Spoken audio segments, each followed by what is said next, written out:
Allawi Hamdani, a 13-year-old promising Dai, born on 9th of May 1999.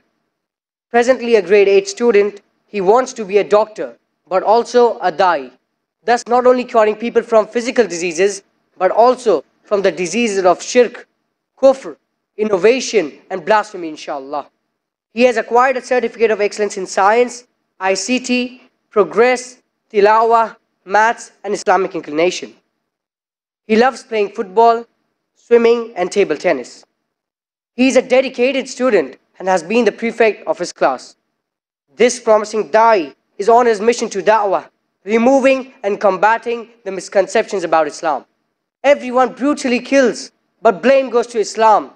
Keeping tens of mistresses is gulped down their throats, but the second wife's lawful status is unaccepted.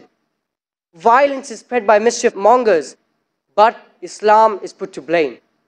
It is high time we shun all apologies and confidently remove the misconceptions about Islam.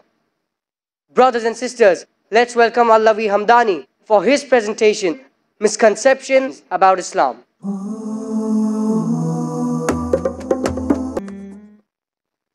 Alhamdulillah, wassalatu wassalam, ala rasulillah, wa ala alihi wa ashabihi ajma'in, amma ba'd.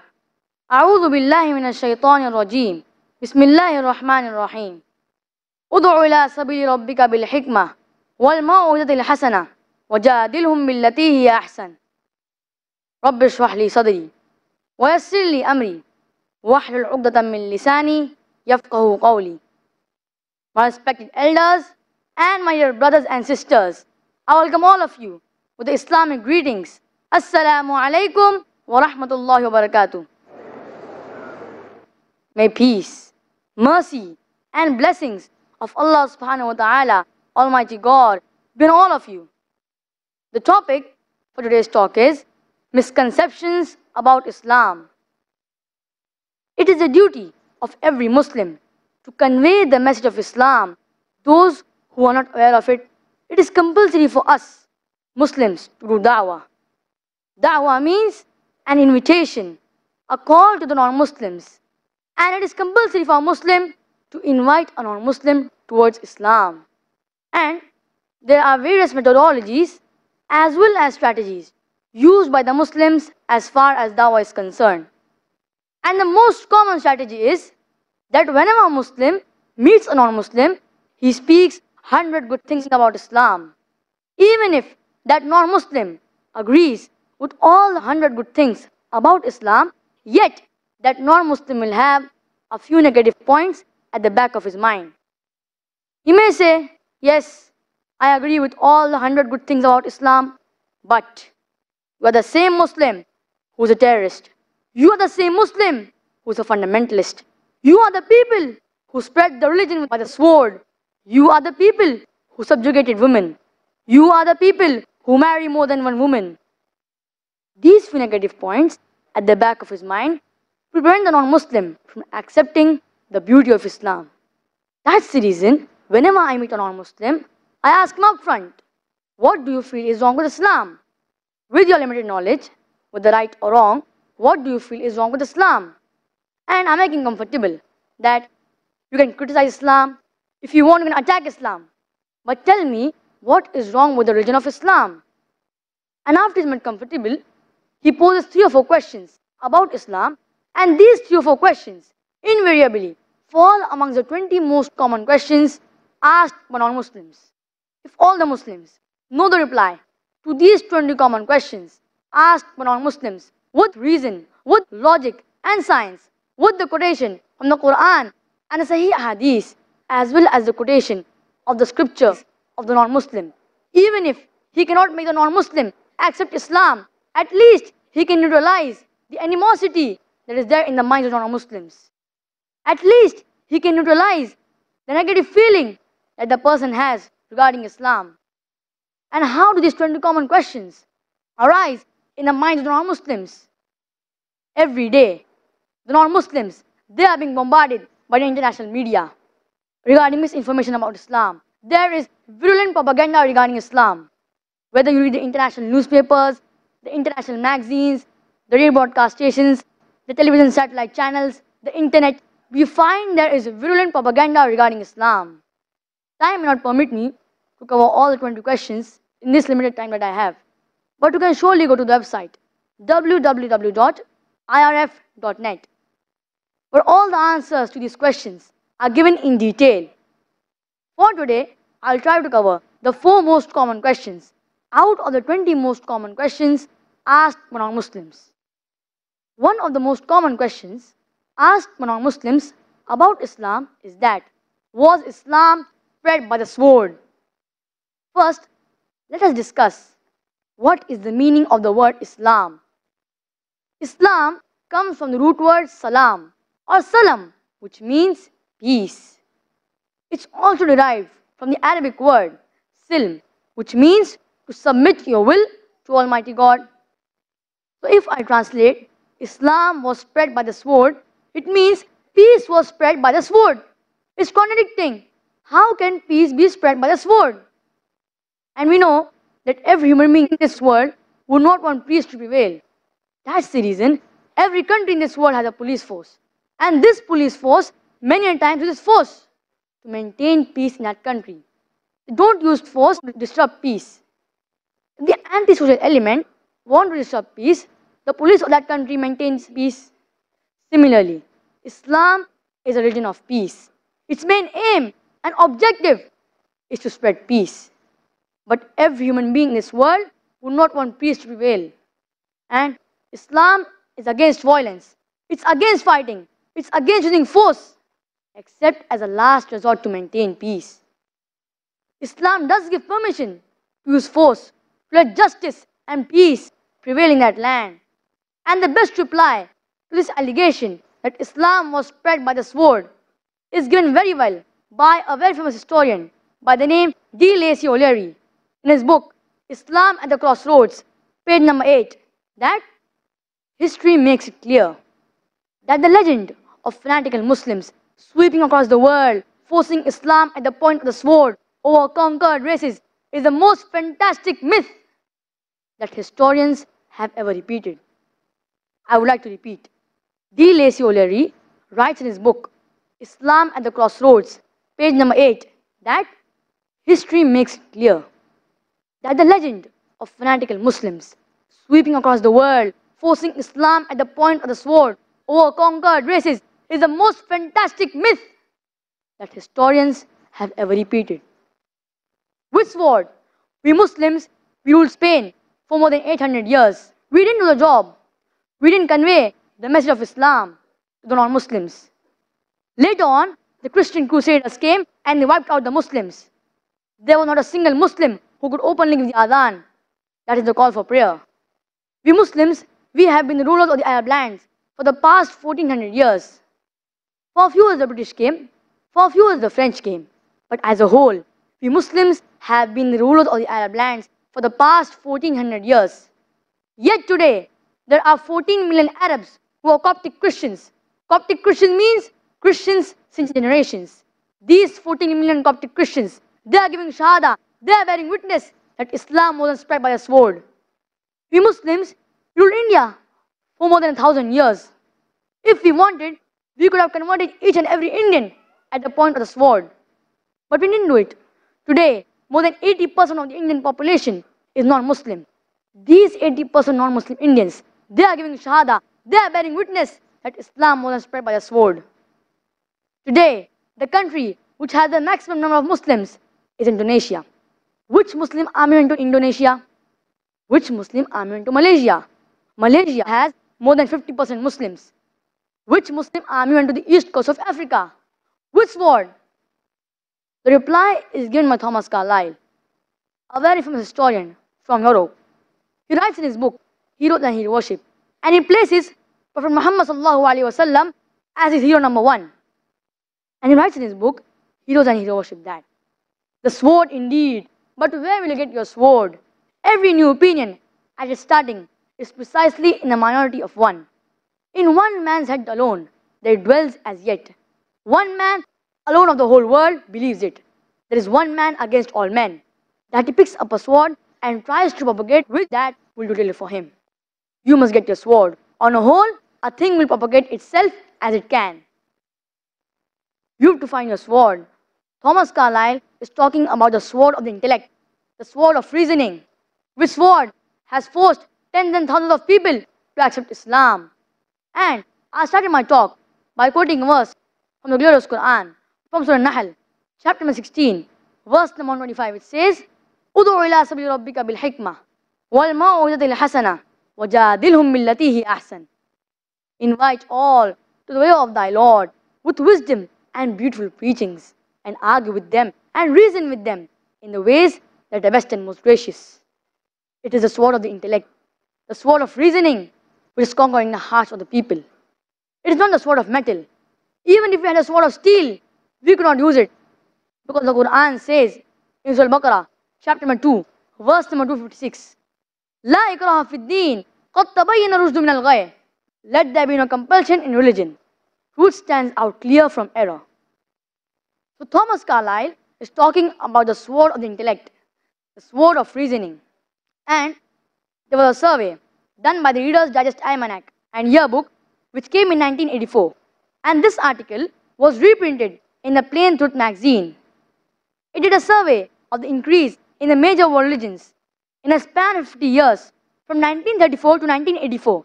And in that survey, the religion that spread the maximum, number one, Islam, 235%. Christianity, only 47%. I am asking a simple question. Which war took place in the span of 50 years, from 1934 to 1984, which forced tens and thousands of people to accept Islam? Which war? Today, the fastest growing religion in America is Islam. The fastest growing religion in Europe is Islam. I am asking a simple question. Who's forcing these Americans and Europeans to accept Islam? Which sword?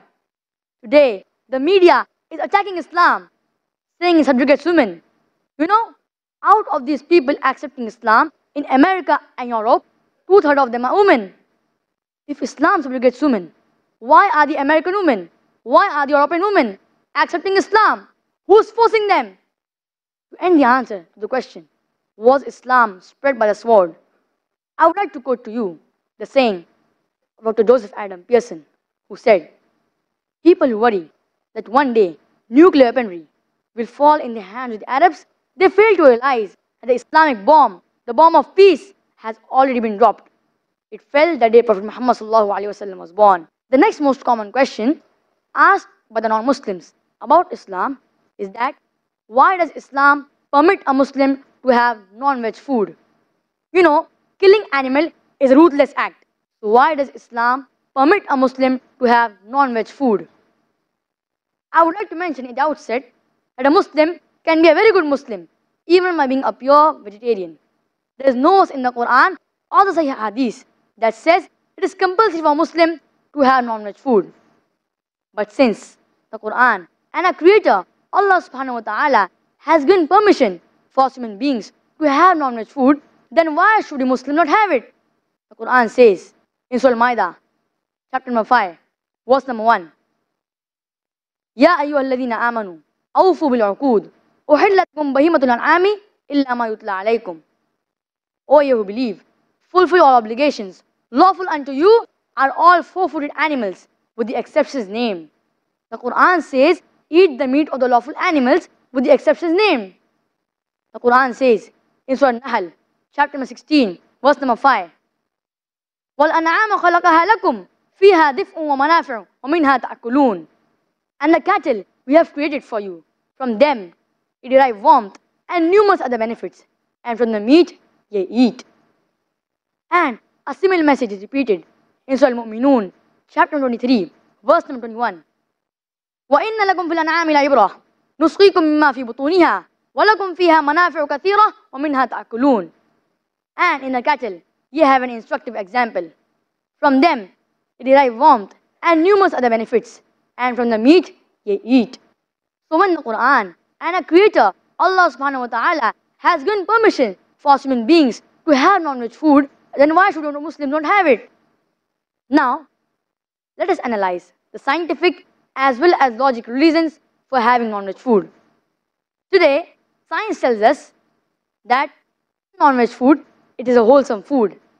It is rich in protein and the body requires amino acids. There are 8 types of amino acids which are not found in the body, and it has to be given with the external diet. They are known as essential amino acids. Only in the meat food do we have all 8 essential amino acids. Hence, the meat is a complete protein. Furthermore, meat is rich in niacin, vitamin B, and is a wholesome food. And when these Hindus they ask us that why do we Muslims have non-veg food, I tell them that if you analyze the set of the teeth of the herbivorous animals, the cow, the goat, the sheep, they have flat set of teeth. They have herbivorous set of teeth.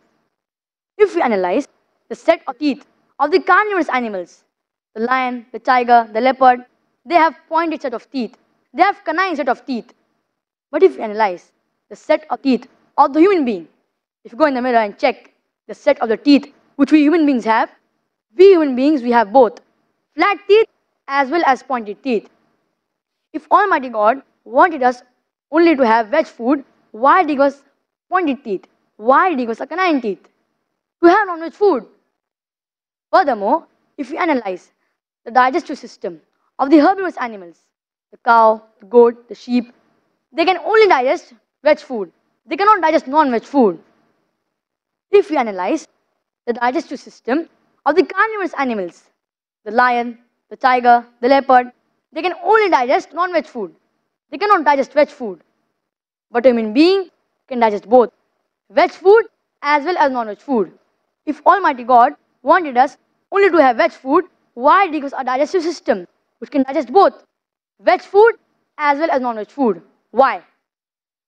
To have non-veg food, we come to know by this that we are neither herbivorous, neither carnivorous. We are omnivorous.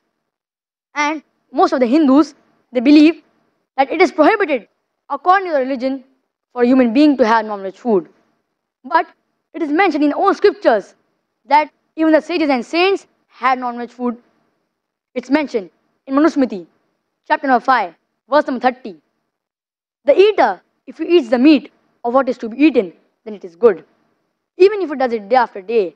For God created some to be eaten and some to become eater.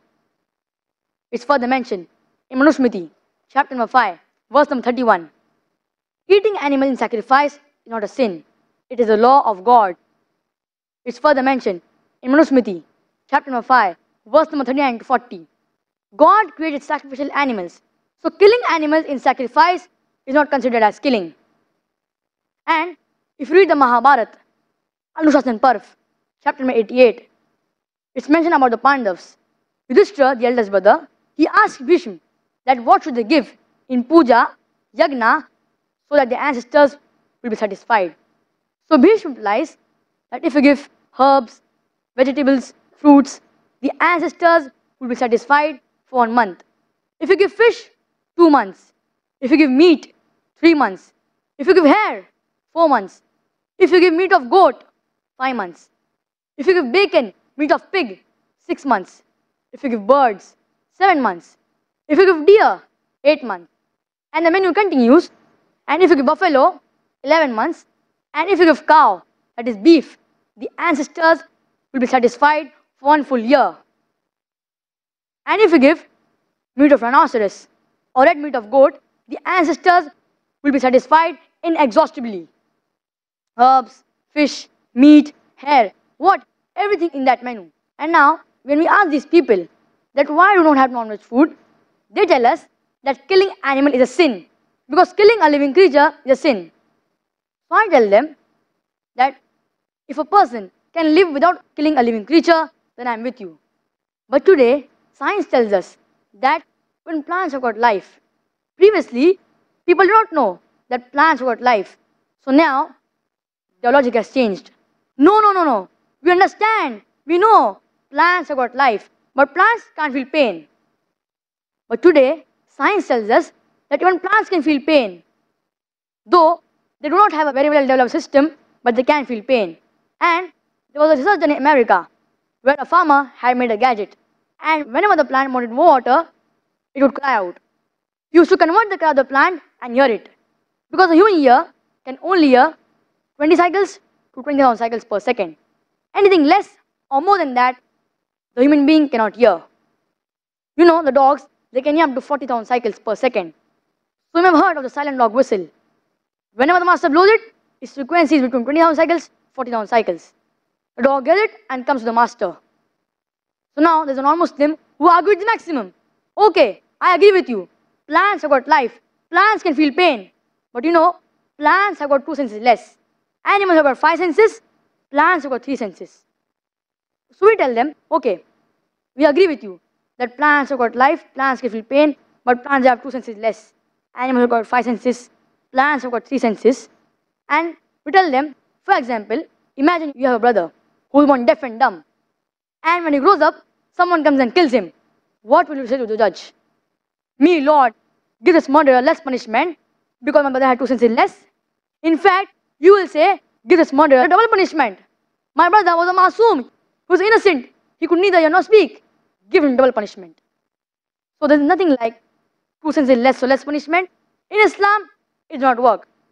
2 senses less or 2 senses more.